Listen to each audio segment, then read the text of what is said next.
Hey guys, स्वागत है आपका आपके अपने YouTube चैनल पे जिसका नाम है कल्पजीत क्लासेस। आज मैं आपको यहाँ पढ़ाने जा रहा हूँ पॉलिनोमियल्स। जैसा कि नाम से ही क्लियर है, पॉलिनोमियल्स इसे हिंदी में कहते हैं बहुपद। इसमें दो वर्ड हैं आपके पास, एक बहु है एक पद है। बहु का मतलब होता है बहुत सारा, that means more than one. पद का मतलब होता है टर्म। तो जैसे आप एक एग्जाम्पल ले सकते हैं।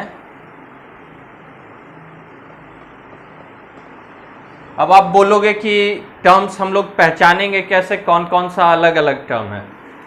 उसके लिए सबसे आसान तरीका है, कोई भी दो अलग टर्म स्प्लिट किया हुआ होगा आपके लिए प्लस या माइनस के सिंबल से। एडिशन या सब्ट्रैक्शन, किसी भी दो टर्म के बीच में अगर ये दोनों में से कोई एक सिंबल आ रहा हो, मतलब दोनों अलग अलग टर्म है। ये अपने आप में एक अलग टर्म है, ये अपने आप में एक अलग टर्म है। मतलब इस दिए हुए इक्वेशन में आपके पास दो टर्म है। दो टर्म है मतलब आपके पास एक पॉलिनोमियल दिया हुआ है। अब जैसे मल्टीप्लिकेशन का सिंबल भी देख सकते हैं हम लोग ट्राई करके, ax इंटू बी।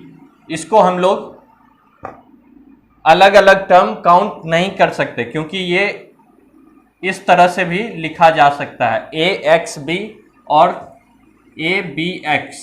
इसलिए इसको हम अलग अलग टर्म नहीं कह सकते और इसलिए इसको एक पॉलिनोमियल भी नहीं कहेंगे। अब एक और चीज़ है आपके पास, डिवीजन का सिंबल। उसको भी ट्राई करके देख सकते हैं हम लोग, like ax divided by b। इसमें ये आपका एक ही दिया हुआ टर्म है, ओके। इसको दो अलग अलग काउंट नहीं करना है, ये एक ही टर्म है, आपका प्लस या माइनस से अलग नहीं किया हुआ है, इसका मतलब एक ही टर्म है। ये एक और एग्जांपल है डिवीजन के लिए, इसमें भी आपके पास एक ही गिवन टर्म है। तो गाइज अब हम लोग सीखेंगे पॉलिनोमियल्स की definition. ax square plus bx plus c is a polynomial where abc are real numbers and all the powers of x is a non-negative integer। तो इसका मतलब क्या हुआ, कोई भी इक्वेशन आपका जो भी दिया हो उसमें अगर abc यानी जो उसके टर्म्स की कोएफिशिएंट है उसका रियल नंबर होना चाहिए और जो x यानी जो भी वेरिएबल है उसका जो भी पावर होगा वो एक नॉन नेगेटिव इंटीजर होगा। कहने का मतलब है x की पावर -2 नहीं हो सकता, x की पावर 1/2 नहीं हो सकता, x की पावर -3 नहीं हो सकता, like 3x to the power -4 plus x is not a polynomial. तो आपके दिए गए पॉलिनोमियल में एक वेरिएबल हो सकता है या एक से ज़्यादा वेरिएबल हो सकता है, साथ ही आपका एक कांस्टेंट टर्म भी होगा। तो इसलिए इसका कोई भी स्टैंडर्ड फॉर्म हो सकता है, like ax plus b, ax² plus bx plus c, या फिर ax³ plus bx² plus cx plus d। इस तरह का इसका स्टैंडर्ड फॉर्म माना जाता है। तो अब तक हम लोग सीख चुके हैं किसी भी दी गई पॉलिनोमियल में हम लोग टर्म्स कैसे काउंट करते हैं। तो आइए अब आगे उसी के बेसिस पे हम लोग टाइप्स ऑफ पॉलिनोमियल पढ़ने वाले हैं। उसमें फर्स्ट पार्ट है आपका मोनोमियल, मतलब एक पद। एक पद कहने का मतलब है कि दी गई आपके पॉलिनोमियल में सिर्फ और सिर्फ एक ही टर्म होगा, like 2x 5x², 3x³, 5/x, 3x to the power 7। इन सब में आपके पास सिर्फ और सिर्फ एक ही टर्म है और पॉलिनोमियल है मतलब बहुपद। इसमें आपके पास सिर्फ और सिर्फ एक ही पद है यानी एक ही टर्म है, इसलिए मोनोमियल्स को पॉलिनोमियल्स में काउंट नहीं किया जाता है। अब जो दूसरा है आपके पास उसको कहते हैं बाइनोमियल। बाइनोमियल मतलब नाम से क्लियर है, बाई और नोमियल मतलब दो पद, द्विपद कहते हैं इसको। इसके एग्जाम्पल्स में देख सकते हैं हम लोग 3, 5x square plus 7, 9x cube plus 7x square plus तो इन दिए गए सारे पॉलिनोमियल्स में आपके पास दो टर्म है, इसलिए इन सब को बाइनोमियल में काउंट किया जाता है। अब अगला आपके पास है ट्राइनोमियल। ट्राइनोमियल का मतलब हो गया तीन पद वाले पॉलिनोमियल, मतलब त्रिपद, यानी आपके दिए गए पॉलिनोमियल में नंबर ऑफ टर्म्स 3 होने चाहिए।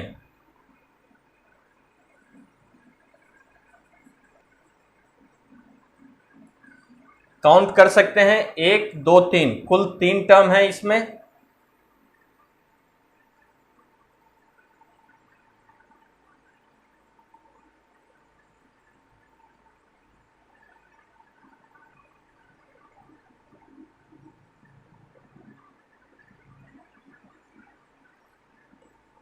इसमें भी आपके पास 3 टर्म है, इसलिए ये आपका एक एग्जाम्पल है पॉलिनोमियल का और ट्राइनोमियल का भी। तो बच्चों अभी तक हमने पढ़ लिया है types of polynomial on the basis of terms. अब हम लोग पढ़ने वाले हैं type of polynomial on the basis of degree of polynomial. यहाँ पर एक टर्म यूज किया गया है डिग्री ऑफ पॉलिनोमियल। इसका मतलब क्या होता है? डिग्री ऑफ पॉलिनोमियल, कुछ एक पॉलिनोमियल ले रहे हैं हम लोग ax cube plus bx square plus cx plus d। इसमें जो वेरिएबल है हमारा x है, x की यहाँ पर हमारे पास 3 टर्म्स हैं, उनमें से हमें बस ये देखना है कि हाईएस्ट टर्म कौन सा है। इसमें से हम लोग देख पा रहे हैं इसके ऊपर एक्सपोनेंट 1 है, इसके ऊपर 2 और इसके ऊपर 3 है। तो जिस वेरिएबल का एक्सपोनेंट हाईएस्ट होगा उस नंबर को हम लोग कहते हैं डिग्री ऑफ पॉलिनोमियल। इस पूरे पॉलिनोमियल के केस में इस पॉलिनोमियल की डिग्री हो जाएगी 3। अब एक और एग्जांपल देखें हम लोग 5x स्क्वायर प्लस 7। इस केस में इस पॉलिनोमियल की डिग्री है 2। तो अब हम लोग पढ़ेंगे डिग्री ऑफ पॉलिनोमियल के बेसिस पे भी हम लोगों ने पॉलिनोमियल को 3 पार्ट्स में डिवाइड किया है। पहला पार्ट है लीनियर पॉलिनोमियल, मतलब रैखिक पॉलिनोमियल, मतलब जिसकी डिग्री 1 होगी। अभी हम लोगों ने सीखा डिग्री क्या होती है पॉलिनोमियल की। तो इसकी डिग्री 1 होनी चाहिए, मतलब इसमें सिर्फ और सिर्फ x का कंपोनेंट होना चाहिए और कॉन्सोनेंट होना चाहिए, जो भी हो। इसमें 5x प्लस c एक एग्जाम्पल हो गया अपने पास। एक और एग्जाम्पल लेते हैं 7x प्लस 3। ये आपके लीनियर पॉलिनोमियल के एग्जाम्पल्स हैं। अब क्वाड्रेटिक पॉलिनोमियल, क्वाड्रेटिक पॉलिनोमियल का मतलब होता है द्विघाती बहुपद। द्विघाती बहुपद नाम से ही क्लियर है, इसकी डिग्री आपके पास 2 होनी चाहिए, मतलब इसका घात 2 होना चाहिए, यानी x पे पावर 2 होनी चाहिए इसकी हाईएस्ट वेरिएबल। तो एक एग्जांपल ले सकते हैं हम लोग 7x square plus 3x plus 2, या फिर 5x स्क्वायर प्लस 2x। इन दोनों में हम लोग देख पा रहे हैं इस पूरे पॉलिनोमियल की डिग्री 2 है। इसमें भी x स्क्वायर का टर्म है, यानी इसके अंदर भी हाईएस्ट डिग्री 2 है, यानी ये भी आपका एक क्वाड्रेटिक पॉलिनोमियल का एग्जाम्पल है। अब आते हैं हम लोग क्यूबिक पॉलिनोमियल पर। क्यूबिक पॉलिनोमियल का मतलब होता है त्रिघाती बहुपद। त्रिघाती बहुपद नाम से ही क्लियर है, त्रिघाती मतलब 3 जिसका घात हो, यानी इसकी डिग्री भी 3 होनी चाहिए। या आप एग्जाम्पल ले सकते हैं 2x cube plus x square plus 4। या फिर 5x³ प्लस x² प्लस 6। ये हो गए आपके पॉलिनोमियल्स के 3 part on the basis of degree of polynomial. तो अब हम लोग पढ़ने वाले हैं जीरो ऑफ द पॉलिनोमियल्स। जैसा कि हम लोग जानते हैं पॉलिनोमियल को हम लोग इस तरह से डिनोट करते हैं और इसको कहा जाता है P is said to be a polynomial in X. It means P is a polynomial in X. अब कोई एक पॉलिनोमियल एज्यूम कर रहे हैं हम लोग, जैसे Px is equal to x minus 2. Okay, this is a polynomial. अब जीरो कहने का मतलब है किसी वेरिएबल की वो वैल्यू जिसके ऊपर पूरे का पूरा पॉलिनोमियल आपका जीरो हो जाए। मतलब x की वो वैल्यू, यानी इस पॉलिनोमियल में x को उस वैल्यू के बराबर पुट करने के बाद इस पूरे पॉलिनोमियल की वैल्यू आपकी जीरो हो जाए, उसे कहते हैं इस पॉलिनोमियल का सॉल्यूशन या फिर रूट्स, या फिर आप उसको जीरो भी कह सकते हैं। इसे आप लोग रूट्स या सॉल्यूशन भी कह सकते हैं। आप लोगों को आगे कंफ्यूजन ना हो इसलिए बता दे रहा हूं। अब let's put in this x is equal to 2. It becomes like this. x को 2 पुट करने के बाद x की जगह 2 पुट किया -2, इस पूरे पॉलिनोमियल px की वैल्यू यहां पर 2 - 2 जीरो हो गई। यानी इस पॉलिनोमियल के लिए 2 is the zero of px। अब इस पॉलिनोमियल का सॉल्यूशन आ गया अपने पास। अब हम लोग इसके बेस पे इसका एक ग्राफिकल रिप्रेजेंटेशन भी करते हैं। आपको पहले ही एक्सरसाइज में ग्राफिकल रिप्रेजेंटेशन के बारे में पूछा गया है, तो यहां से अब हम लोग एक चार्ट बना ले छोटा सा। एक px की वैल्यू रखी जाए और एक x की वैल्यू। तो यहां पर हम लोगों ने रखा x की 2 अलग अलग वैल्यूज लेंगे हम लोग। एक जीरो लेते हैं, कोई भी ले सकते हैं, कोई जरूरी नहीं है जीरो लेना, कोई भी वैल्यू जिसको आप ग्राफ में रिप्रेजेंट कर सके आप ले सकते हो। और उसके बाद एक 2 ले लेते हैं जो कि जीरो है इस पूरे पॉलिनोमियल का। तो उस केस में px की वैल्यू क्या आ रही है हम लोग चेक कर ले। जीरो पुट करने के बाद यहां पर px की वैल्यू देख ले हम लोग, 0 - 2 मतलब -2 हो रहा है, यहां लिख दिया -2। अब इसके आगे 2 पुट करने के बाद देख ले हम लोग, यहां पर 0 आ रहा है तो यहां पर 0 लिख दी। तो अब हम लोग एक ग्राफ खींचने वाले हैं इस पॉलिनोमियल के लिए। ये आपका x एक्सिस है, ये x डैश है, ये y एक्सिस हो गया, ये y डैश है। इसमें हम लोग ऊपर y को पॉजिटिव मानते हैं और राइट साइड में x को पॉजिटिव मानते हैं। तो x की जीरो वैल्यू के लिए, मतलब x की जो वैल्यू है वो इस x एक्सिस पर लाई करेगी। x की वैल्यू 0 मतलब यहाँ ऑरिजिन पे, ओके। और उस टाइम पर px यानी y, px को हम लोग y एज्यूम कर रहे हैं, तो px यानी 0 - 2 यानी y का वैल्यू यहाँ पर -2 आ गया। तो 0 के x की जीरो वैल्यू के लिए y का वैल्यू -2 आ रहा है, मतलब ग्राफ इस एक्सिस के नीचे आना चाहिए।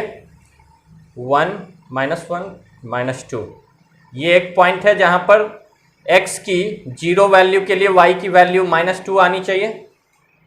अब अगला जो हम लोगों ने अज्यूम किया है उसमें 2x की वैल्यू है 1 2, यहाँ पर x की वैल्यू 2 है, उस टाइम पर y की वैल्यू कितनी है 0, डिनोट कर दिया y इज इक्वल टू 0। अब इन दोनों लाइंस को मिला देंगे स्ट्रेट लाइन से, ये आ गई अपनी px यानी पॉलिनोमियल की ग्राफ। इसको एक्सटेंड कर देंगे हम लोग दोनों तरफ। ये आपकी px की ग्राफिकल रिप्रेजेंटेशन है। तो बच्चों अब हम लोग सीखने जा रहे हैं number of zeros of polynomial कैसे निकाला जाएगा। तो लीनियर के केस में हम लोग देख चुके हैं कि एक पॉलिनोमियल का हम लोग जीरो निकालना सीख चुके हैं। पॉलिनोमियल, किसी भी पॉलिनोमियल का कितना जीरो होगा ये उसके डिग्री पर डिपेंड करता है। मतलब डिग्री 1 हो तो उसका एक सॉल्यूशन होने वाला है, डिग्री 2 हो तो उसका 2 सॉल्यूशन होगा, डिग्री 3 हो तो 3 और 4 हो तो 4 सॉल्यूशन, इसी तरह से धीरे धीरे बढ़ता जाएगा। और हम लोग ग्राफिकल रिप्रेजेंटेशन भी सीख चुके हैं तो इसलिए सबको एक साथ करते जाएंगे। हम लोग देखते हैं, एक इक्वेशन ले रहे हैं हम लोग 3x² plus 2x plus 1। Okay, ये एक इक्वेशन है अपने पास। इस इक्वेशन में हम लोग डिग्री देख रहे हैं, यहाँ पर 2 है, मतलब ये एक क्वाड्रेटिक इक्वेशन है। क्वाड्रेटिक इक्वेशन है यानी इसकी 2 सॉल्यूशंस आनी चाहिए। तो इसका 2 सॉल्यूशन आएगा, मतलब ये एक्स एक्सिस को किसी भी जगह पर 2 बार कट कर सकता है, यानी एक पैराबोला का शेप बनेगा जो कि कुछ इस तरह का होता है। पैराबोला ऐसा हो सकता है, ऐसा, ऐसा, ऐसा, किसी भी तरह का एक पैराबोला हो सकता है। अब हमें नहीं पता है इसमें किस टाइप का पैराबोला बनेगा, ये हम लोग क्वाड्रेटिक के सॉल्यूशन में सीखेंगे। यानी सिर्फ अभी इतना जानना है कि 2 सॉल्यूशन है, मतलब एक्स एक्सिस को 2 बार काट सकता है। एक सॉल्यूशन आएगा एक्स एक्सिस को 1 बार काटेगा, या फिर एक्स एक्सिस को टच करके निकल सकता है, लाइक दिस। ओके, रोक। अब एक दूसरा इक्वेशन लेते हैं हम लोग 2x² प्लस 3x प्लस 1। अब इसका सॉल्यूशन भी हम लोग देखेंगे, सॉल्व करके देख लें। 2x² as it is, 3x², 3x को हम लोग 2x प्लस x लिख सकते हैं। Okay, plus 1 as it is. 2x इसमें से कॉमन आ गया, 2x ले लिया कॉमन, इसमें बच गया x प्लस 1। ओके, यहां बच गया आपके पास कॉमन कुछ नहीं है इन दोनों में, प्लस 1 आ गया, x प्लस 1 अंदर। इसमें देख रहे हैं ये दोनों सेम टर्म है, इन दोनों को एक साथ लिखेंगे, x plus 1 into 2x plus 1। जो दोनों बाहर के टर्म्स थे उनको एक साथ कर देंगे हम लोग। तो इन दोनों को जीरोज ऑफ द पॉलिनोमियल निकालना है, मतलब इन दोनों को एक साथ रखना है, हम लोगों को जीरो के इक्वल रखना है। x plus 1 is equal to 0। इस केस में x की वैल्यू आ रही है -1, और इस केस में 2x plus 1 is equal to 0, मतलब x की वैल्यू -1/2। यानी इस इक्वेशन के 2 सॉल्यूशंस आ रहे हैं आपके पास, एक -1 है, दूसरा -1/2 है। तो अब हम लोग इसको इस ग्राफ पर रिप्रेजेंट करना सीखा।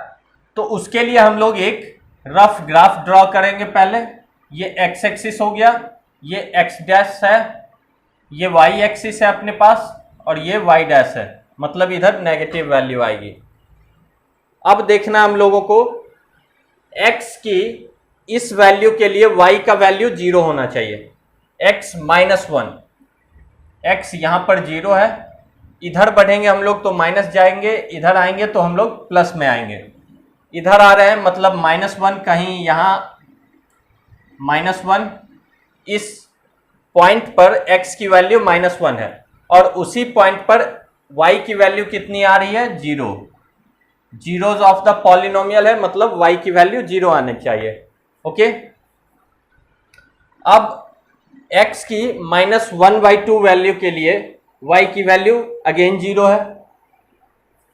अब कोई यहां पर एक पॉइंट रहा होगा -1/2, x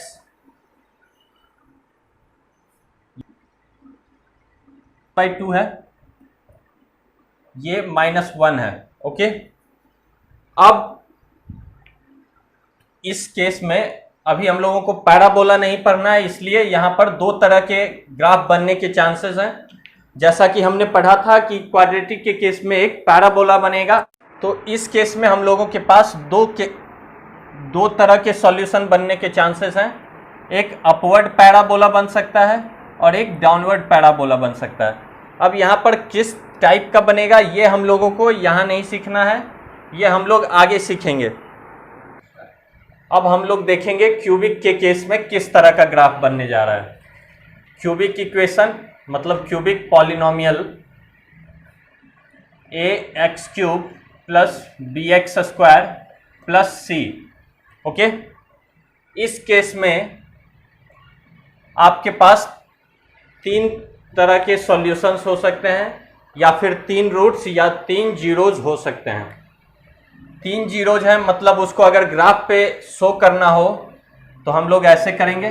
3 जीरोज होने का मतलब है कि 3 बार कट करना चाहिए एक्स एक्सिस को, लाइक दिस।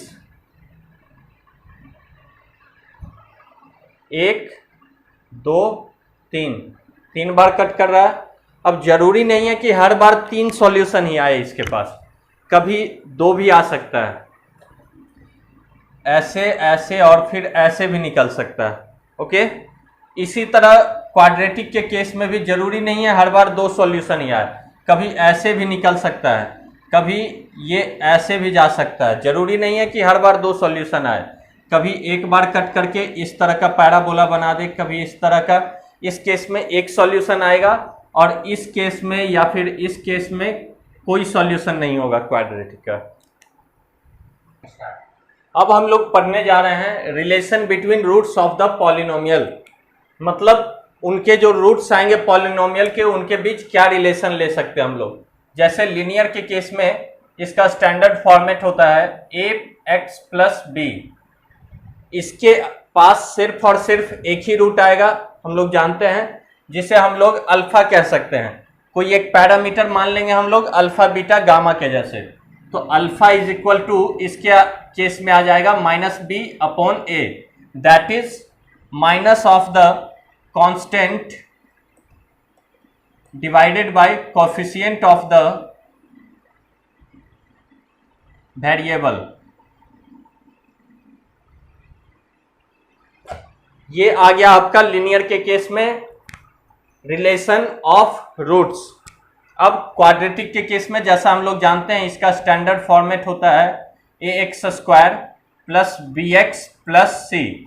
ओके, तो इस केस में हमें मालूम है कि आपके पास 2 सॉल्यूशंस आने हैं। 2 सॉल्यूशन मतलब alpha and beta, let us assume. तो अल्फा और बीटा के केस में हमको रिलेशन चाहिए, तो अब अल्फा और बीटा के बीच का क्या रिलेशन होगा, वो आएगा alpha plus beta is equal to -b by a, that is negative of the coefficient of x divided by coefficient of x square. और एक और रिलेशन आएगा इन दोनों के बीच, अल्फा इंटू बीटा। ये आएगा आपका जो कांस्टेंट टर्म है, मतलब c डिवाइडेड बाय a, यानी कांस्टेंट टर्म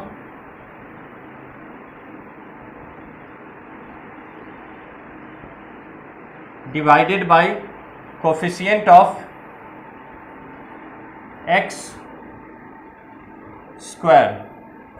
मतलब अल्फा बीटा यानी रूट्स के प्रोडक्ट का, जहां भी हम लोग देख लें रूट्स के प्रोडक्ट का बीच रिलेशन जो आएगा वो आएगा आपका constant term divided by the coefficient of highest degree of the equation या फिर पॉलिनोमियल। तो अब क्यूबिक के केस में हम लोग जानते हैं कि 3 सॉल्यूशंस आते हैं, तो मान लिया उनका नाम है अल्फा बीटा एंड गामा। तो अब इनके बीच रिलेशंस क्या होंगे, तो alpha plus beta plus gamma is equal to -b by a। ये हर केस में आएगा, लेकिन हर जगह इसकी वैल्यू कोफिशिएंट के तौर पर चेंज होती जाएगी। यहाँ पर हो जाएगा ये minus of the coefficient of x square divided by coefficient of x cube. Okay, अब दूसरी रिलेशन जो इन दोनों के बीच आने वाली है, तीनों के बीच, वो है alpha beta plus beta gamma plus gamma alpha is equal to c divided by a, that is coefficient of the x divided by coefficient of x cube। और तीसरी रिलेशन जो इन तीनों के बीच आने वाली है वो है alpha into beta into gamma is equal to d upon a, that is coefficient, that is constant term divided by coefficient of x cube. तो बच्चों अभी तक आप लोगों ने थ्योरी पढ़ लिया है। अब आते हैं एक्सरसाइज 2.1 के क्वेश्चंस पे। जैसा कि आप देख रहे हैं सिर्फ एक ही क्वेश्चन है पूरे बुक में। इस एक्सरसाइज में एक ही क्वेश्चन है, उसका हम लोग फर्स्ट करते हैं। क्वेश्चन नंबर 1 का 1 कुछ इस तरह का इमेज दिया हुआ है। हम लोगों ने ये y एक्सिस है, ये y डैश है, x एक्सिस x डैश। हम लोगों ने देखा था किसी भी पॉलिनोमियल के सॉल्यूशन के लिए जितनी बार x एक्सिस को उस पॉलिनोमियल का ग्राफ कट करेगा उतने ही सॉल्यूशंस आएंगे उस पॉलिनोमियल के। लेकिन जैसा कि आप देख पा रहे हैं इस पूरे पॉलिनोमियल के ग्राफ में एक बार भी इस x एक्सिस को टच तक नहीं किया है। ये पूरी की पूरी ये ग्राफ x एक्सिस के पैरेलल निकल जा रही है, यानी ये टच नहीं कर रही है x एक्सिस को। और अगर इस x एक्सिस को टच नहीं कर रही है मतलब इस केस में इसके पास कोई सॉल्यूशन नहीं है, यानी जीरो सॉल्यूशन है इसके पास। इसी तरह से जैसा कि आप लोगों को पहले भी एग्जांपल्स के तौर पे दिखा चुका हूं मैं। आप एक 6 नंबर क्वेश्चन देख लें, इसमें एक जगह कट किया है, बाकी 2 और 3 मतलब जो दूसरा और तीसरा जगह है वहां पर हम लोग देख पा रहे हैं कि एक्स एक्सिस को टच करके निकल रहा है, मतलब जहां पर टच किया है वहां भी एक सॉल्यूशन है। ये आपको मैंने एग्जांपल में भी दिखाया हुआ था क्यूबिक इक्वेशन के। तो इस केस में भी आपके पास 3 सॉल्यूशन होंगे। बाकी सारे के सारे क्वेश्चन इजी हैं। आप 5 नंबर देख लें, 1 2 3 4 जगह कट कर रहा है एक्स एक्सिस को, मतलब इसके पास 4 सॉल्यूशंस हैं और हो गया ये पूरा एक्सरसाइज खत्म। तो बच्चों अब हम लोग करने जा रहे हैं एक्सरसाइज 2.2, क्योंकि हम लोग इसके थ्योरीज पहले ही कर चुके हैं, रिलेशन निकालना हम लोग पहले ही सीख चुके हैं। तो अब हम लोगों को बस क्वाड्रेटिक इक्वेशन की सॉल्यूशन निकालना सीखना है। अब देखते हैं क्वेश्चन नंबर 1 में क्या दिया हुआ है। Find the zeros of the following quadratic polynomials and verify the relationship between the zeros and the coefficients. एक क्वेश्चन लिख लें हम लोग। पहला क्वेश्चन है x square minus 2x minus 8। इसमें हमारे पास फर्स्ट टर्म है एक्स स्क्वायर माइनस 2x और माइनस 8। इसमें ये आपका कांस्टेंट है, ये आपका हाईएस्ट डिग्री का टर्म है। तो इसके लिए हम लोगों को सॉल्यूशन निकालने के लिए हम लोगों को फैक्टर करना होता है। फर्स्ट और थर्ड टर्म के प्रोडक्ट का फैक्टर निकालना है जो कि इसके सम के बराबर आना चाहिए। सम या सबट्रैक्ट कुछ भी हो सकता है, डिफरेंस के बराबर भी आ सकता है। तो इन दोनों का जो प्रोडक्ट आ रहा है वो आ रहा है 8। इसका हम लोगों ने फैक्टर किया 2 से 4 टाइम्स, 2 से 2 टाइम्स। अब इनके फैक्टर हो गए 2 इंटू 2 इंटू 2। इसको हम लोग 4 इंटू 2 भी लिख सकते हैं। अब इन दोनों के बीच का जो डिफरेंस है वो -2 आ रहा है कि नहीं आ रहा है, देख ले हम लोग चेक करके। 2 माइनस 4 इज इक्वल टू -2, यानी इसके डिफरेंस के बराबर जो है इसके सेकेंड टर्म का कोएफिशिएंट आ जा रहा है। हम लोगों को करना बस इतना ही है, बस यही चीज निकाल के हम लोगों को इसको स्प्लिट कर देना है। तो हम लोग यहाँ पर वही चीज करेंगे, एक्स स्क्वायर माइनस 2x को अब हम लोग इन दोनों के टर्म में लिखने जा रहे हैं। मतलब x square minus 2x plus 2x minus 4x minus 8। Okay, हम लोग इसको ऐसे भी लिख सकते हैं। अब ऐसे लिख दिया तो इन दोनों के बीच में एक x कॉमन आ जाएगा, x आ गया कॉमन, बच गया अंदर x प्लस 2। ओके, अब इन दोनों में से 4 2 जा 8 और इसमें भी 4 है, -4 कॉमन आ गया, x प्लस 2। अगर किसी भी ब्रैकेट के बाहर अगर निगेटिव का साइन आता है तो अंदर जो भी साइन आएगा वो चेंज हो जाएगा, अपने नेचर से उल्टा लिखा जाएगा। अगर यहाँ पर प्लस का साइन होता और ये माइनस होता तो वैसे ही लिखा जाता एज इट इज, लेकिन यहाँ पर हम लोग देख रहे हैं माइनस का साइन बाहर आ गया है तो इसलिए माइनस का साइन अंदर प्लस का साइन बन गया। अब हम लोग इसको ऐसे भी लिख सकते हैं x minus 4 into x plus 2, ये दोनों फिर से कॉमन आ जाएगा और इस दोनों को हम लोग एक साथ लिख लेंगे। तो x minus 4 into x minus x plus 2 is equal to this polynomial. अब हम लोगों को इसका जीरो निकालना है, मतलब दोनों को अलग अलग जीरो के इक्वल पुट करेंगे हम लोग। x minus 4 is equal to 0, यहां से आगे आपके पास x is equal to 4। Okay, अब इस वाले पॉलिनोमियल को पुट कर दिया जीरो के बराबर, x plus 2 is equal to 0, तो इस केस में x is equal to minus 2 हो गया आपके पास। तो अब हम लोगों के पास alpha is equal to 4 and beta is equal to minus 2 आ चुका है। इस केस में क्वाड्रेटिक इक्वेशन है, इस केस में दो सॉल्यूशन होना वाजिब है। अब हम लोगों को इन दोनों के बीच का रिलेशनशिप चेक करना है, वेरीफाई करना है इन दोनों के बीच जो रिलेशन है और जो हम लोगों के पास थ्योरी के मुताबिक रिलेशन है वो दोनों वेरीफाई कर रहा है या नहीं कर रहा है। तो उसके लिए अल्फा प्लस बीटा, जो पहला रिलेशन था वो था alpha plus beta is equal to minus b upon a, that is negative of the coefficient of x divided by coefficient of x square. इस केस में दिया हुआ है आपके पास -2 का माइनस, एक माइनस यहां के लिए इस फॉर्मूले में दिया हुआ है माइनस, और एक माइनस यहां से उठाएंगे हम लोग। ओके, यहां प्लस का इसका जो स्टैंडर्ड फॉर्म है वो है ax square plus bx plus c constant है, bx हम लोग देख रहे हैं प्लस में है और प्लस के बदले यहां पर माइनस दिया हुआ है, इसलिए यहां पर -2 को एक साथ लाएंगे और a का जो कोफिशिएंट है वो है 1, that is equal to minus of -2 is equal to minus minus plus हो गया इक्वल टू 2। और जो हमारा यहाँ पर चेक करना है हम लोगों को रिलेशन, वो भी मिला कर देख लें हम लोग। Alpha plus beta is equal to 4 plus -2। Okay, ये प्लस और माइनस का सिंबल मिलकर माइनस हो गए, 4 - 2 that is equal to 2। Relationship verify हो गया, ये इसके बराबर है, मतलब प्रूव हो गया। एक और रिलेशन पढ़ाया हमने अल्फा और बीटा के बीच, alpha into beta is equal to c/a, that is constant term divided by coefficient of x square.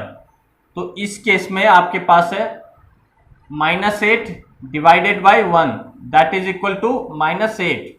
और जो हमारे पास सॉल्यूशन निकल के आया है उसके मुताबिक हम लोग चेक कर लें, alpha into beta is equal to 4 into -2, इस केस में भी -8 आ गया, this is equal to this, prove हो गया, रिलेशन वेरीफाई हो गया।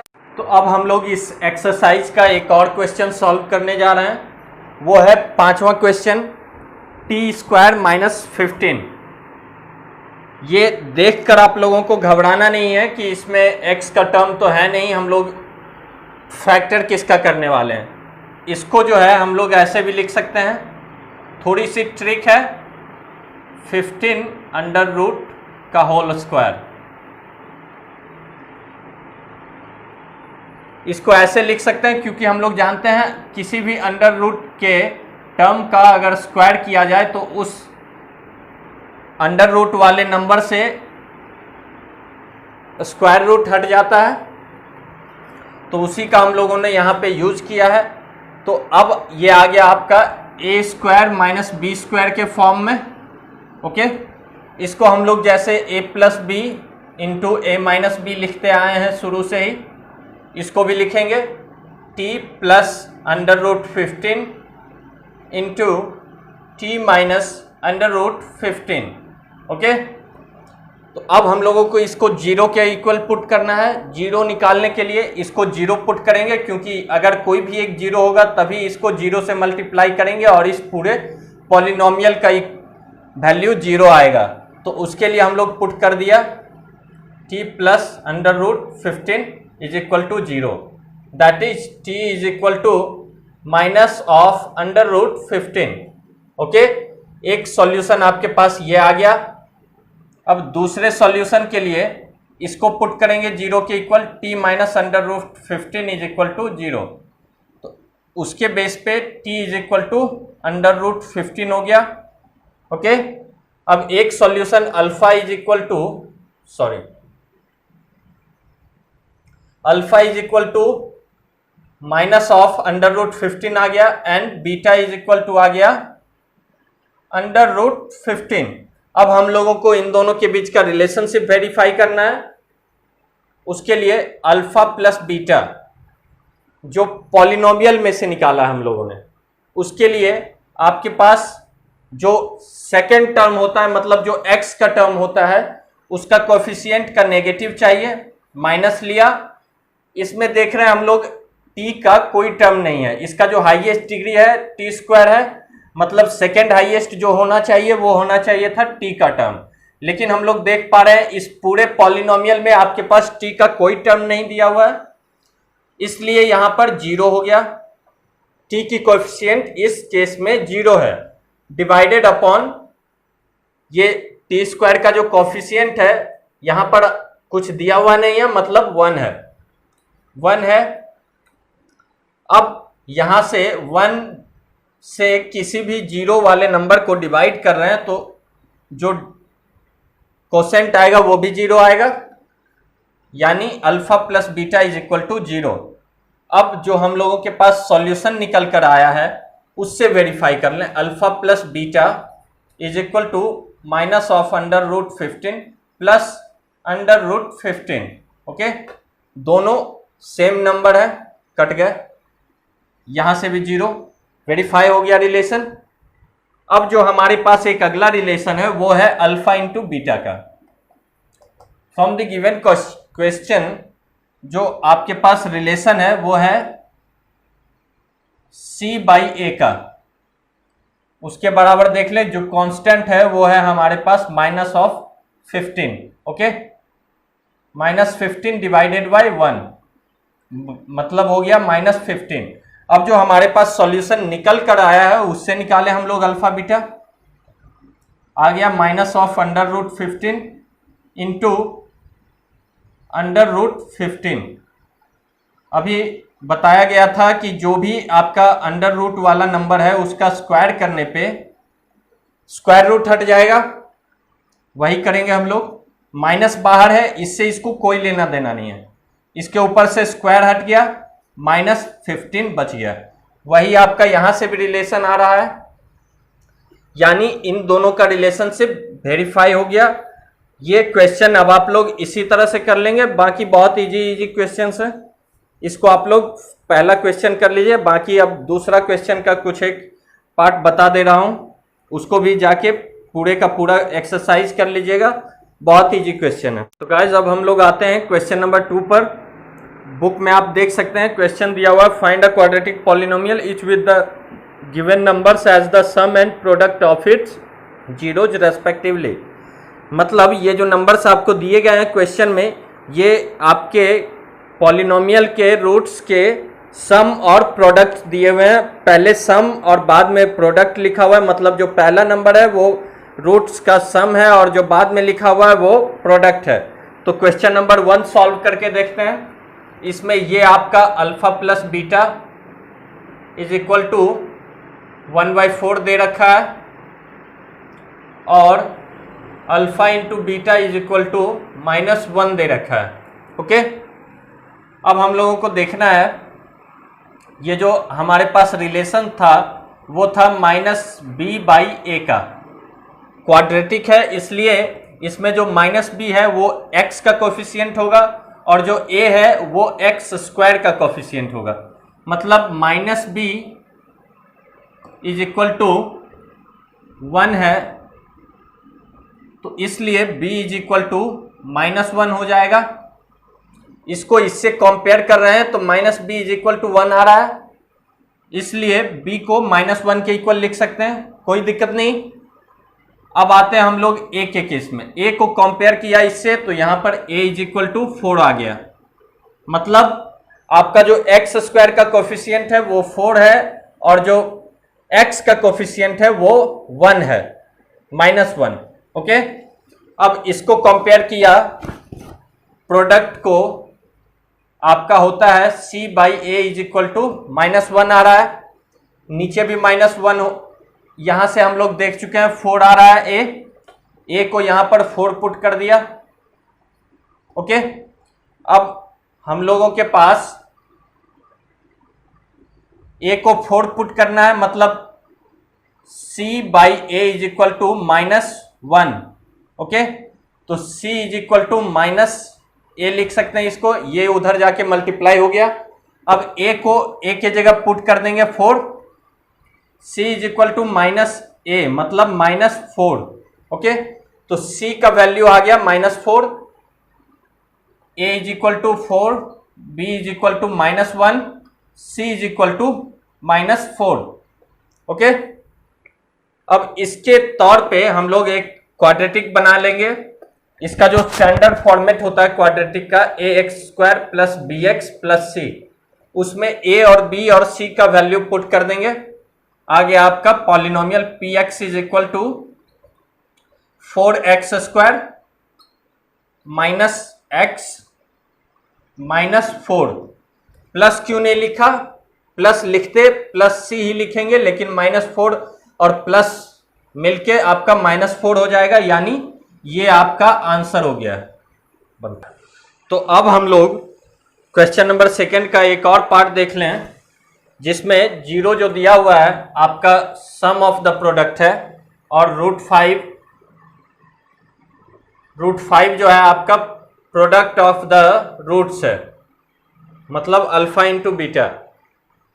अब इसको जो है अल्फा प्लस बीटा को हम लोग -b बाई ए के इक्वल पुट करेंगे, जो कि दिया हुआ है आपका 0 है, मतलब b का वैल्यू इसमें 0 आ जाएगा, यानी x का कोई कोफिशिएंट नहीं है इसमें, a के जगह पे कुछ नहीं दिया हुआ है, इसलिए मान लिया 1 है, a इज इक्वल टू 1। अब जो प्रोडक्ट ऑफ रूट्स दिया हुआ है उसको इक्वल कर दें, alpha into beta is equal to √5, that is equal to c by a हम लोग निकाल चुके हैं पहले वाले इक्वेशन में से, a इज इक्वल टू 1 है, यानी c इज इक्वल टू √5 है। इसको इससे कंपेयर किया, मतलब c √5 के इक्वल है। अब अपने पास a b c तीनों की वैल्यू आ चुकी है, a is equal to 1, b is equal to 0 and c is equal to √5। अब इन तीनों का यूज करते हुए हम लोग एक पॉलिनोमियल बनाएंगे, px इज इक्वल टू, इसके स्टैंडर्ड फॉर्मेट से कंपेयर करेंगे, ax² plus bx plus c। तो ax में a का वैल्यू आ गया 1, मतलब x² प्लस b आपका 0 है, मतलब 0 से मल्टीप्लाई किया x को, 0 हो गया, किसी यूज का नहीं है। c इज इक्वल टू √5, ये आपका इक्वेशन बन गया। ये क्वाड्रेटिक इक्वेशन सॉल्यूशन है आपके इस क्वेश्चन का। ये पूरा का पूरा एक्सरसाइज अब आप ऐसे ही कर सकते हैं। अब हम लोग आगे बढ़ेंगे, डिवीजन एल्गोरिथम फॉर पॉलिनोमियल्स सीखेंगे। तो अब हम लोग जो अगली चीज सीखने जा रहे हैं वो है डिवीजन ऑफ पॉलिनोमियल्स, मतलब दो अलग अलग पॉलिनोमियल्स दिए रहेंगे, उसमें से आपको एक को दूसरे से डिवाइड करना है। जैसे px और gx, ये कोई दो पॉलिनोमियल्स आपने मान रखे हैं। एक एग्जांपल ले रहा हूं मैं आपके बुक में से, px भी 3x² plus x² plus 2x plus 5 and gx भी 1 plus 2x plus x²। Okay, अब हम लोग इसको जो है सेकेंड वाला जो पॉलिनोमियल दे रखा है, इसको हम लोग ऐसे भी लिख सकते हैं, कोई फर्क नहीं पड़ेगा, x squared plus 2x plus 1। हम जनरली किसी भी पॉलिनोमियल को x के डिग्री के डिक्रीजिंग ऑर्डर में सजाते हैं, तो इसको इन दोनों को एक जैसा दिखने के लिए हम लोग इसको इस तरह से लिख रहे हैं, बाकी कोई बात नहीं है। अब जैसे हम लोग किसी नंबर को लेट बी 9 को 2 से डिवाइड कर रहे हैं, ओके 2 से डिवाइड कर रहे हैं, तो हम लोगों के पास जो जनरल ट्रिक होता है वो होता है 2 का मल्टीपल चेक करना है, जो या तो इसके इक्वल आ जाए या तो इससे इसके जो नियरेस्ट वैल्यू होता है उसको लेते हैं हम लोग। इसका टेबल पढ़ेंगे हम लोग, 2 का 4 टाइम्स 8 आता है, 9 2 के टेबल में आता नहीं है, इसलिए हम लोग इसको चेक नहीं कर रहे हैं। 4 टाइम्स लगाया, 8 आ गया, आपके पास रिमाइंडर 1 बच गया। कुछ भी नहीं करना है इसमें, बस उसी चीज को यहां भी रिपीट करना है। यहां लिख दिया gx के बदले x squared plus 2x, okay divide करना है 3x क्यूब को plus x squared plus 2x plus 5, इस पॉलिनोमियल को डिवाइड करना है। तो बस वही स्ट्रैटेजी हम लोगों को इसके केस में भी अपनानी है। ये आपका gx है और ये आपका px है, मतलब एक पॉलिनोमियल ये है और एक दूसरा पॉलिनोमियल ये है जिसको आपको डिवाइड करना है। तो इसमें सबसे पहली चीज जो आपको ध्यान देनी है वो ये है कि इसका जो है कौन सा मल्टीपल इसके जो हाईएस्ट डिग्री वाले x का कोफिशिएंट के साथ जो वैल्यू आ रहा है ये 3x स्क्वायर, इसको इसके बराबर हो जाए या इससे थोड़ा सा कम रह जाए। तो वही हम लोगों को इसके बराबर पूरा करना है इसको। तो उसके लिए हम लोग x squared plus 2x plus 1 ये लिख लिया। उसको किस नंबर से मल्टीप्लाई करें कि ये एक्स क्यूब के बराबर हो जाए, उसके लिए एक्स क्यूब लाना है हम लोगों को। तो इसको एक एक्स से मल्टीप्लाई कर दें, और इसमें यहाँ पर 3 भी है जो कि आपके इसमें नहीं है, तो इसके लिए हमको 3x से इसको मल्टीप्लाई करना पड़ेगा। कर दिया, ये आ गया आपका 3x cube plus 6x square plus 3x, okay. अब ये जो आपका नंबर आया है इसको पूरे का पूरे को यहाँ लिखना होता है, जैसे यहाँ पर लिख रहा था अभी 8 लिखा था वैसे यहाँ लिख देगा 3x स्क्वायर प्लस जो जिसके जैसा टर्म है उसको उसी के नीचे लिखना है। यहाँ पर 6x स्क्वायर है और ये 3x है प्लस में, ये जो आपका आपने जिस नंबर से मल्टीप्लाई किया उसको कोसेंट में लिखते जाएंगे। 3x लिख दिया इधर। अब सब्ट्रैक्ट करते थे, यहाँ पे भी सब्ट्रैक्ट किया था -8, यहाँ पे भी सब्ट्रैक्ट करेंगे, सबका जो भी साइन है आगे का चेंज होता जाएगा, ओके। 3x स्क्वायर ये प्लस में है, ये माइनस में, कैंसल। ये x स्क्वायर प्लस है, ये 6x square minus 5x square, और यहाँ पर माइनस है नीचे और ऊपर प्लस है, यहाँ पर भी बच गया आपके पास -x। तो हम लोगों का ये पहला टर्म कैंसिल हो गया। अब आते हैं सेकेंड वाले टर्म पे। इसका जो हाईएस्ट कोफिशिएंट है वो एक्स स्क्वायर है, इसका भी हाईएस्ट कोफिशिएंट एक्स स्क्वायर है, मतलब हम लोगों को इसके डिग्री बढ़ाने की जरूरत नहीं पड़ेगी। तो आगे जो है इसको फिर से हम लोग एक बार मल्टीप्लाई करेंगे। करने के लिए चेक कर लेंगे यहाँ पर जो चीज नहीं है, जो यहाँ पर नहीं है आपके पास वो यहाँ चेक कर लें कितनी है, -5। तो इसको उसी से मल्टीप्लाई करेंगे, क्योंकि हम लोगों को बस पहले टर्म पर कॉन्सेंट्रेट करना है। बस पहला टर्म इसके बराबर पूरा हो जाए, उसके बाद जो होगा आगे देखा जाएगा। पहले टर्म को पूरा करने के लिए इसको मल्टीप्लाई किया, -5 हो गया, इसको मल्टीप्लाई किया -10x हो गया, इसको किया -5x स्क्वायर हो गया, ओके। अब इसी चीज को यहां लिख देंगे नीचे, -5x स्क्वायर -10x -5, ओके। अब इसको फिर से सब्ट्रैक्ट करना है, ये प्लस हो गया, ये भी प्लस हो गया, ये भी प्लस हो गया, यहां भी एक प्लस है, यहां भी एक प्लस है, चेक कर लेंगे। ये -5x स्क्वायर ये +5x स्क्वायर कैंसल हो गया, ये -x ये +10x, ओके। तो इसको सब्ट्रैक्ट कर देंगे, 9x बच गया, ये +5 यहाँ भी +5 है, ऊपर देख रहे होंगे आप, यहाँ बच गया था +5, ये प्लस प्लस प्लस हो गया 10 बच गया आपके पास ये रिमाइंडर, क्योंकि अब हम लोग देख लें इस पूरे पॉलिनोमियल को किसी भी दूसरे पॉलिनोमियल या किसी भी दूसरे टर्म से मल्टीप्लाई करके अब इसके फॉर्म में नहीं लाया जा सकता, क्योंकि यहाँ पर हमको डिग्री घटानी है, जो कि सिर्फ और सिर्फ डिवाइड करने से आपका पूरा हो सकता है, लेकिन हम लोगों को डिवाइड करना नहीं है। यहाँ पर हम लोग अब जिससे यहाँ पर मल्टीप्लाई किया था उसको यहाँ कोसेंट में लिख दिया, तो इस केस में आपका कोसेंट आ गया है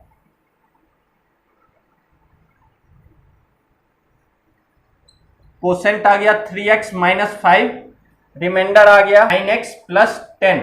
ये आ गया आपके इस पूरे डिवीजन का सॉल्यूशन। बच्चों अब जैसा कि हम लोग सीख चुके हैं डिवीजन एल्गोरिथम ऑफ पॉलिनोमियल्स, और उसी पर बेस्ड है आपका अगला exercise 2.3।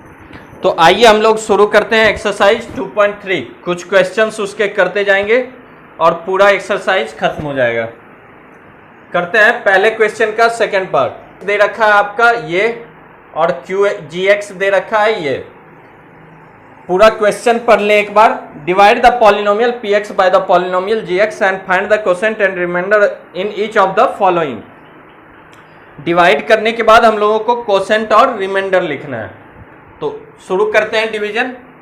X squared plus 1 minus x has to divide x to the power 4 minus 3x square plus 4x plus 5. This is the question. अब जैसा कि हम लोगों ने किया था पिछले क्वेश्चन में,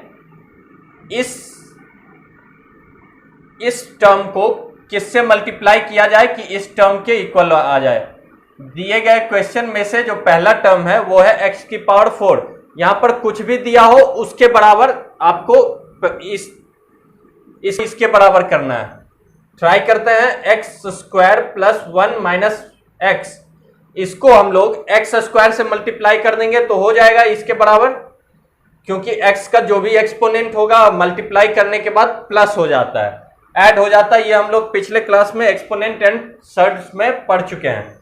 तो इसको एक्स स्क्वायर से मल्टीप्लाई कर दिया, x cube plus x square, ये माइनस एक्स क्यूब हो गया, और यहां पर x raise to the power 4, ये आ गया आपका पूरा मल्टीपल। इसको यहां पर लिखना है, जो जिसके जैसा है, जिस नेचर का है उसको उसी के नीचे लिखना है। तो x raise to the power 4 हो गया, प्लस एक्स स्क्वायर, ये भी लिख लिया, माइनस एक्स क्यूब। अब इसको हम लोग चेक कर लें, इसमें कहीं नहीं है, एक्स क्यूब का कोई कोफिशिएंट नहीं है इस केस में, इसलिए इसको हम लोग साइड में लिख देते हैं, इसी से थोड़ा दूर हटाकर, माइनस एक्स क्यूब, ताकि इसको भूले नहीं और नीचे फिर हम लोग इसको लेके आ सकें। अब इसको नेगेटिव हो गया, ये नेगेटिव हो गया, ये पॉजिटिव हो गया। सब्ट्रैक्ट करने के बाद ये कैंसल, ये नेगेटिव नेगेटिव ऐड हो जाएगा, माइनस 4x स्क्वायर, ये आपका प्लस एक्स क्यूब आ गया, प्लस 4x प्लस 5, ये आ गया आपका एक टर्म। अब इसमें हम लोग देख लें हाईएस्ट डिग्री क्या है, इसमें 3 है, तो इसको अरेंज कर लेंगे हम लोग थोड़ा सा, ज्यादा कुछ आगे एक को पीछे कर लें, अरेंज कर दें। एक जैसी डिग्री होनी चाहिए, या तो डिक्रीजिंग या तो increasing.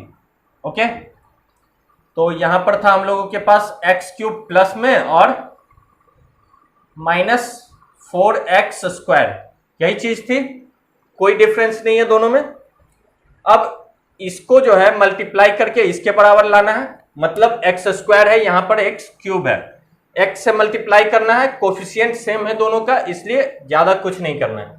X square minus x plus 1, इसको मल्टीप्लाई करना है एक्स से, कर दिया, x minus x square x cube, okay, x cube minus x squared plus x, ये आ गया इसका मल्टीपल। यहां लिख देंगे इसको x cube minus x squared plus x, लिख दिया। नेगेटिव, ये पॉजिटिव हो गया, ये भी नेगेटिव, कैंसिल हो गया।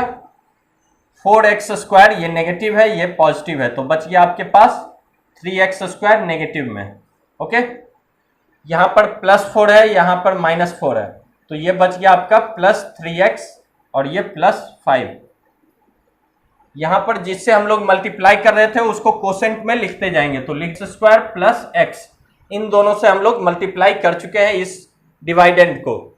तो अब हम लोगों के पास आ गया x² का टर्म, क्वेश्चन में भी x² का टर्म दिया हुआ है।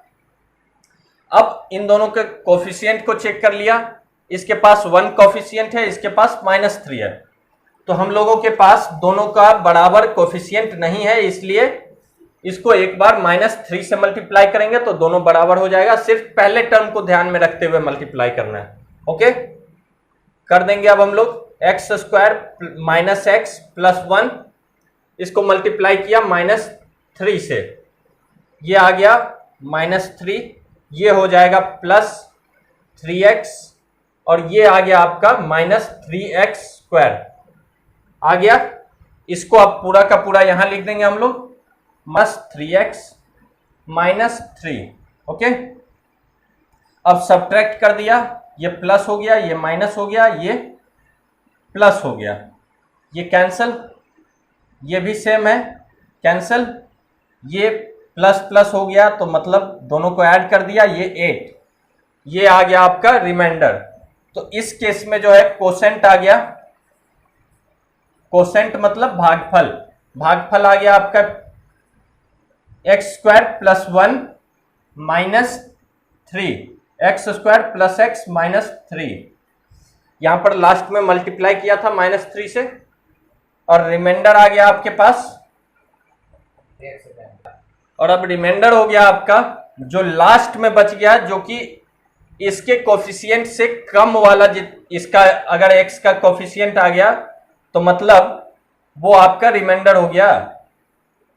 इस केस में कोसेंट ये आ गया, रिमाइंडर ये आ गया, ये आ गया आपका फाइनल आंसर। ये क्वेश्चन क्लियर। तो बच्चों इस एक्सरसाइज में जो एक और अच्छी क्वेश्चन मिली है मेरे को, वो है क्वेश्चन नंबर 3। उसको लिखा हुआ है मैंने यहाँ बोर्ड पर, एक बार पढ़ भी लेते हैं बुक में से। Obtain all other zeros of this if 2 of its zeros are √5/3 and minus of √5/3। कहने का मतलब है ये जो इक्वेशन दे रखा है आपको, ये पॉलिनोमियल px, इसके 2 रूट्स दे रखे हैं आपको, और इसके बाकी जितने भी रूट्स हैं वो आपको निकालने हैं।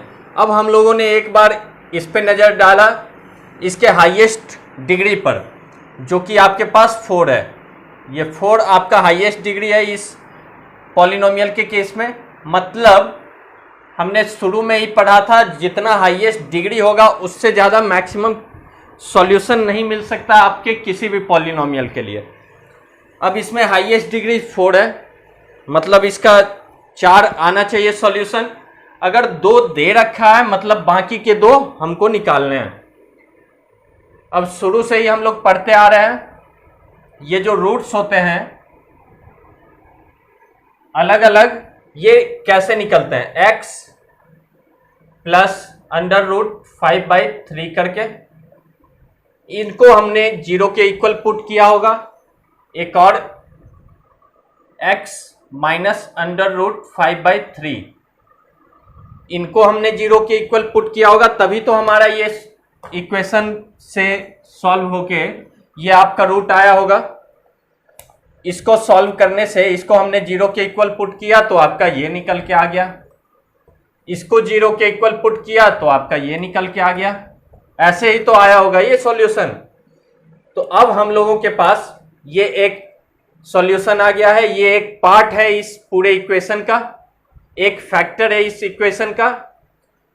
अब ये किस फॉर्म में आ गया चेक कर लें एक बार, a + b × a - b के फॉर्म में है। देख सकते हैं हम लोग a + b a - b, मतलब ये a² - b² लिख सकते हैं हम लोग इसको। वही करेंगे यहाँ, x² ये दोनों सेम टर्म है और इसका स्क्वायर करना है, मतलब ऊपर से ये अंडर रूट निकल जाएगा। ये आ गया आपका 5/3। अब इसको हम लोगों ने 0 के इक्वल पुट करना है, मतलब ये एक्स स्क्वायर का कोफिशियंट ये 3x स्क्वायर हो गया -5, ये आ गया आपका ये पूरा इक्वेशन।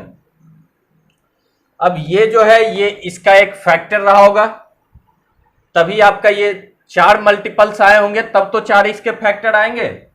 उनमें से 2 आपके पास निकले हुए हैं पहले से, उन दोनों को मल्टीप्लाई करके हमने एक फैक्टर निकाल लिया इसका। अब हम लोग इस पॉलिनोमियल से अगर इसको डिवाइड कर दें तो इसका जो बाकी का फैक्टर बच गया है दूसरा वाला, उसको सॉल्व करके हम बाकी के दोनों जीरोज निकाल सकते हैं इसके। अभी हम लोगों ने देखा ये इक्वेशन निकल के इसके फैक्टर के रूप में आया था हमारे सामने। मतलब अगर इस इक्वेशन से हम लोग इस पॉलिनोमियल को डिवाइड कर दें, जो कि है आपका 3x⁴ plus 6x³ minus 2x² minus 10x minus 5, इसको डिवाइड कर देंगे तो जो कोसेंट आएगा हमारे पास वो आपका इसका दूसरा फैक्टर होगा इस पूरे पॉलिनोमियल का। मतलब उसको सॉल्व करने से हमें इसके बाकी दोनों रूट्स मिल जाएंगे। तो आइए शुरू करते हैं हम लोग इसके डिवीजन को। इसमें देख लें हम लोग 3 कॉमन है, x⁴ में से x² कॉमन है, तो हमारे पास बच गया x²। उससे मल्टीप्लाई कर देंगे हम लोग इसको, 3x² माइनस 5 इंटू x², ये आ गया आपका -5x², यह आ गया आपका 3x⁴। x² से मल्टीप्लाई किया है, इधर लिख देंगे x², 3x⁴ माइनस 5x²। ये सब्ट्रैक्ट किया, ये प्लस हो गया, ये माइनस हो गया, कैंसल हो गया। यहां बच गया हमारे पास 6x³, ये माइनस ये प्लस, प्लस 3x² बच गया, माइनस 10x माइनस 5। ओके, अब चेक कर ले हम लोग इसके और इसके कोफिशिएंट को और डिग्री को भी। तो यहाँ पर x⁴ है, यहाँ पर x² है, मतलब x से मल्टीप्लाई करना पड़ेगा। इसके कोफिशिएंट में 3 है, इसके कोफिशिएंट में 6 है, बराबर करने के लिए हमको 2 से भी मल्टीप्लाई करना पड़ेगा। मतलब 2x से मल्टीप्लाई कर दें हम इस पूरे को, 3x² minus 5 into 2x, that equals to minus 10x plus 6x²। Okay, 2x से मल्टीप्लाई कर दिया, इधर भी लिख देंगे 2x, इसको यहां लिख देंगे 3x³ था ये, 6x³ minus 10x, minus 10x लिख लिया, ये सब्ट्रैक्ट हुआ, ये सब्ट्रैक्ट हुआ, प्लस हो गया सिंबल, कैंसल, ये भी सेम है, कैंसिल हो गया। हमारे पास बच गया अब 3x² माइनस 5, जो कि इसके इक्वल है। देख सकते हैं आप लोग, ये इसके इक्वल है, मतलब इसको 1 से मल्टीप्लाई कर देंगे, ये इसके बराबर आ जाएगा। यहाँ +1 लिखेंगे, यहाँ हम लोग मल्टीप्लाई करेंगे, सेम आएगा, 3x² माइनस 5, ये बच गया आपका 0। मतलब ये इसका एक फैक्टर है, जैसा मैंने शुरू में बताया था आप लोगों को। अब जो है इसको सॉल्व करने पर हम लोगों को तीसरा और चौथा इसका रूट मिल जाएगा कि नहीं। अब उसके लिए हम लोग इस बीच वाले टर्म को स्प्लिट करेंगे, मतलब इसका फैक्टर करेंगे। इसको हम लोग ऐसे लिख सकते हैं, x² plus x plus x plus 1, इसमें कोई डिफरेंस नहीं आया, x plus x 2x as it is, x common ले लेंगे, x प्लस 1 प्लस, इसमें कुछ भी कॉमन नहीं है, +1 लेंगे, x प्लस 1 आ गया।